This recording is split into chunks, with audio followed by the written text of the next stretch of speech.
So, for most of my life, I've been struggling with depression, anxiety, body dysmorphia, and since coming into remembering the truths of what you bring, I realized that my struggling with those things is because of the false beliefs. The struggle is really between me and me, isn't it? Correct. I go this way, my inner being goes this way. That is the struggle. Yes, Yeah. and it's very... Period. The only struggle. The only struggle. It's so real, but I also know that it's so false. It manifests in a real way. It's real. It's real. It's not necessary, but it's real. And the closer I come into alignment with my true self, Or when I do. when I do, I can do it or not do it. I do it. I don't do it. I do it. I don't do it. I do it. I don't do it. I do it. I don't do it. But when I do it. exactly. But when I do it. And recently, the experiences are total opposites. So I've been working a lot with ayahuasca and having these profound downloads of the purest love. It's almost overwhelming. But then I keep getting back into this false mind pattern. So Well, it's all right, because what you're talking about is just the momentum of thought and the habit of thought that meditation will free you from. Nothing else will. right. Right. Something else might keep you from recognizing it in a moment, but let's say you're picking up on stuff, doesn't matter. But you manage to quiet your mind and your vibration rises, and then you have some conversation that changes the direction of some thoughts. And then you go back to your day and it happens again and again. Well, eventually your set point is in a different place. And it's funny because I knew that you were going to say that. So what I wanted to ask is if you... But do you see how we work? Do you see how we get you to a place that there's no resistance about what we've just said, and then we can approach the subject where there is resistance? That's what meditation does for you.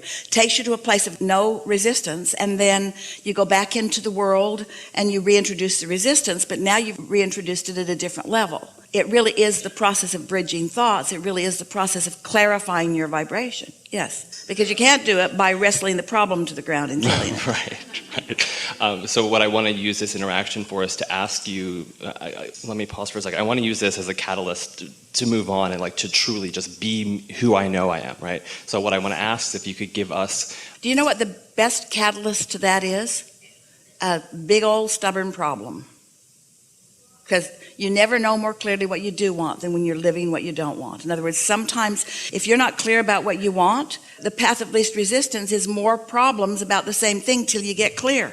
Yeah, so I just want to ask for you to give me and us words of because what I ultimately struggle with is the self-love. So I just want to have some words from you about self-love that I can use and just Here's the first thing. Stop using the word struggle. But struggle is how I feel, Abraham, so shouldn't I say how I feel? Well, be aware that you're feeling struggle, and then just say to yourself something like, well, I can't really get out of struggle from struggle, so maybe I should call it struggly, something that's a little less strugglesome than struggle. Clarifying, sifting. I've been sifting through life.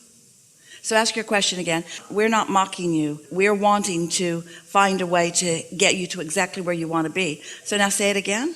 So I just was hoping to get some powerful words of self-love that I can use to just like really go after what it is that I want. Because I'm blocking myself, and I know that. So I want to like just... So we're looking for something that loosens the block? Like a rampage of self-love that I can just like...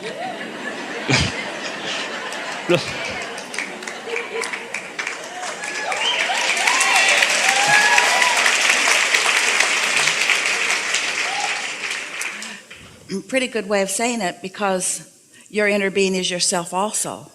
But you mean a rampage of self-love from your total self that your blocked off self might hear? Mm-hmm. Your total self, your inner being self, is rampaging to you all the time and you don't hear it. So you think the words will get through in a way that the constant love and appreciation and guidance isn't? I'm hoping. So...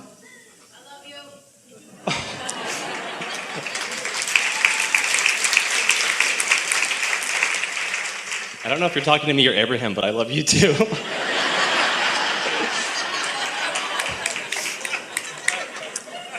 Things are out of control.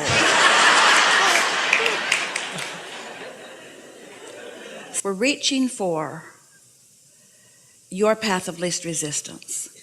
And we want you all to hear that sometimes what you're asking for in the moment, you're not ready to let in. So what you get back is the letting in process rather than what you're asking for. So we're going to start in even a deeper place than what you've asked for, and then we'll get there, and maybe you'll meet us there, and maybe you won't. Maybe you'll meet us there, maybe you won't. You could meet us there, but maybe you won't. You might meet us there, but maybe you won't. You could, but maybe you won't. It doesn't matter if you do or you don't, because you can get there eventually. So this could be a good time, or maybe not, but it's probably a good time. It probably is. Feels like a good time, so you'll probably get there. You'll probably hear. Now, you see what we're doing? We're just giving you the license to get there or not, to acknowledge that you have a desire that you might be ready for or not, because words are really cheap. A lot of people offer lip service. But we're not wanting to just give you words. We're wanting you to find resonance with who you really are. That's what you're reaching for. You're not asking for our words. You're asking for an inspiration to your resonance. Well, your resonance is about what you're doing. And so sometimes if people go too far, too fast, then it's just more words. So the universe doesn't work that way, because the universe knows where you are and what's best for you to hear. So here, we'll give our best answer for what you are asking for. We're going to speak back and forth from your perspective and ours, and you'll know which we're doing. So we'll start first with you. I've been around for a while, and I have come to the realization that there is so much potential for me, potential for alignment, and therefore potential for all other things, because alignment leads to all other wonderful things. It's come to my attention that there's potential for my alignment, that I'm not quite reaching my full potential. I've been practicing thoughts, I guess a lot of people do. I've been practicing thoughts that haven't really let me understand who I am, how I have purpose, how I have value. I can often love others. In fact, it's what my default setting is. I turn my attention to others often, and that gets me going, and that always feels good. But it's hard for me to let love into me. I don't know why. I've been blocking it for a long time. I don't really even understand why. Just a habit that got started. I didn't understand it. I developed patterns. Other people responded to those patterns. So I suspect that from very early age, people wanted to love me, and I just wouldn't let it in because I felt unloved. Now, isn't that just a ridiculous, vicious circle that I got going for myself? I felt unloved, so I didn't let love in, and because I didn't let love in, I felt unloved. And then I didn't feel loved, so I didn't let love in, and then because I didn't let love in, then I didn't feel loved, and then people couldn't love me because I wasn't letting love in. And I just developed a sort of pattern that nobody could really see, because on the surface, I looked sort of normal and behaved sort of the way that I'd learned to behave, but I don't really understand why I wasn't really letting love in. But the one thing that has come from all of that is I've come to a keen awareness that I want to let myself be loved. I thought I wanted to be understood. And as I've been listening to Abraham for a while, I realized that that's not really the quest, because being understood is really an impossible thing, because when you ask somebody to understand you, you need to immediately snap them into your same vibration. And that's an impossible thing. Everybody's got their own vibration going. So I think somewhere I got confused. The desire for love, I think I got it confused with the desire to be understood. And I also think that I got confused about where the love was coming from. I think I thought the love would come from other people who didn't understand me, instead of from Source, who always does. So there's two things I kind of got out of kilter. I got confused about being loved and being understood, and I looked for people that couldn't really understand me to be the reason that I felt love. I realize now how screwy that whole thing was and why it didn't work. And I'm relieved that I'm not failing at something that should work, because it couldn't work. So I'm sort of feeling some relief that I was looking for love in all the wrong places and getting mixed up about whether I was really wanting love from them or understanding from them, which really is not possible. So I also understand that when I'm in a sort of bad place and I want someone to love me or understand me, that they've got to go to the same bad place I am to understand me. Those two things don't go together. I want them to love me and understand me, but they can't understand me unless they get on my vibe. And if they're on my vibe, my not good feeling vibe, then they can't love me. No wonder it didn't work. Looking for love in all the wrong places. Is this making any sense to any of you? Relating a little bit even? So now I've kind of got that squared away. Now I realize that as lovely as people are, and as much as I love so many of them, and as much as I love being in this body and here in this world and on this leading edge, that I want to express love to them, but mostly I want to connect with love. Because if I don't let myself be loved, if I don't let this vessel that is me open to love, then I can't really love anybody else, not in a way that's meaningful to them. So a lot of us are just running around a little bit broken. We're not letting love in, but we're trying to let love out. So we're not going back to the well of replenishment. We're just loving and serving and trying to be of value and getting depleted and getting exhausted and getting overwhelmed because we're not letting it in. It's like never breathing air in and always breathing it out. You can't get too far with that.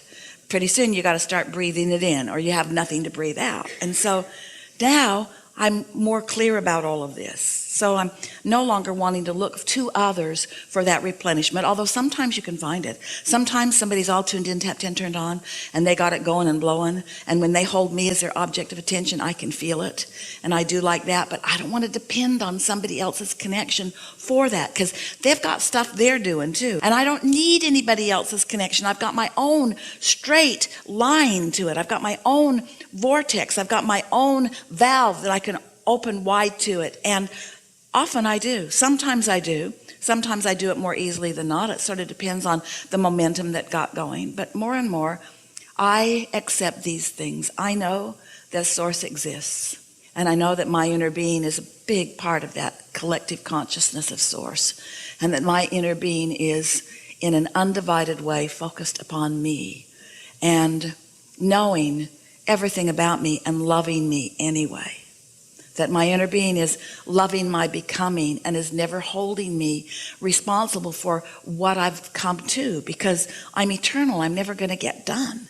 And there's always going to be within me a gap between what life has caused me to reach for and what I've allowed myself to catch up with. And I've been beating up on myself so long about that gap, because I reach for more and then I don't go, and then I feel bad about the gap, but my inner being never does that. And, I'm just figuring this out. The very reason that I don't feel love, or that I feel unloved, is because my inner being is there and I haven't joined my inner being. In other words, the negative emotion that I feel, that I've been calling people not loving me, or my inner being not loving me, or me not letting love in, has only been because I have reached and have not caught up with what I've reached for. And so the very fact that I can feel negative emotion, which feels not love, is my proof that the love exists. Because if that love didn't exist and it wasn't pointed right at me, I couldn't feel this discord from not letting it in. Whew. So the very unlovedness I feel is proof of the love that is there. Ooh.